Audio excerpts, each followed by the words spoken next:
haven't heard, on Sunday, clocks will spring forward 1 hour for the beginning of daylight saving time. Yeah, we'll gain an hour of sunlight, but the bad news, we lose an hour of sleep and your heart could suffer serious consequences. Now, if you're not paying attention to your ticker during that time change. Today, we're talking more about how to improve your sleep during daylight saving and its impact on your heart health.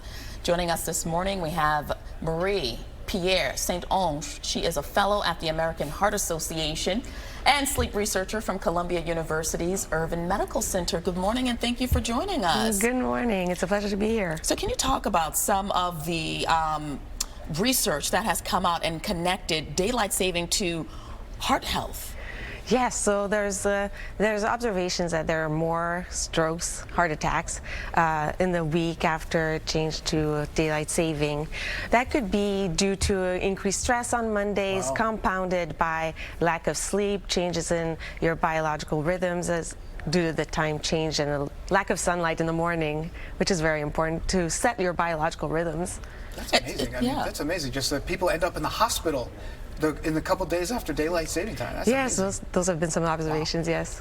So what do you say to people who actually already have heart conditions? How can they prepare themselves? Because daylight savings is happening. I mean, we've tried to get rid of it, but with no luck. Right. So it's important to prepare for it by adjusting your sleep a little bit, so making sure that you get even in that extra hour of sleep, maybe going to bed earlier to get the same amount of sleep that you would get if you weren't changing the clock. And when you do change the clock, make sure to also get exposure to daylight sunlight. So vitamin D, get that sun. Early in the morning, although it's going to be dark when we wake up next week, making sure we get outside as soon as we can. A lot of people are going to go out on Saturday night. They're going to forget about this. They're going to be out at the bar. They're going to be out at the bar. They're going to be like, what do you say? I mean, just in general, like a good sleep practice. I mean, what are because a lot of this you can prepare just by doing the things that you should do to kind of calm your body down to get ready to sleep. What are the best tips that you have for people? So it's important to get at least 7 hours of sleep per night. So those are the recommendations, yes. And so important that the American Heart Association in 2022 has added sleep duration to its list of factors to consider for good cardiovascular health.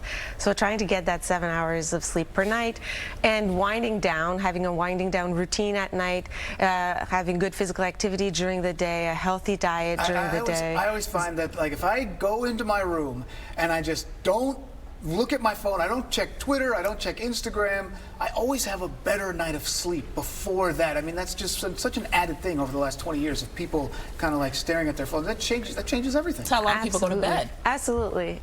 You know, it just revs you up when you keep looking at your emails, looking at social media before bedtime. So shutting down the lights, turning down the lights, making sure that, you know, you calm down, get into this calming routine, cool room, darkness, really help to settle you in. In Arizona and Hawaii, they don't observe daylight saving. Have they noticed a decrease in the health concerns that daylight saving has on everyone else? Right. So obviously, when things don't change, there's same patterns of heart attacks as we see on a normal, regular basis would be observed over there. All right. Well, doctor, thank you so much for being here. Dr. Pierre St. Onge, so nice. And hope you get some sleep this weekend. Sure will. Thank you so much.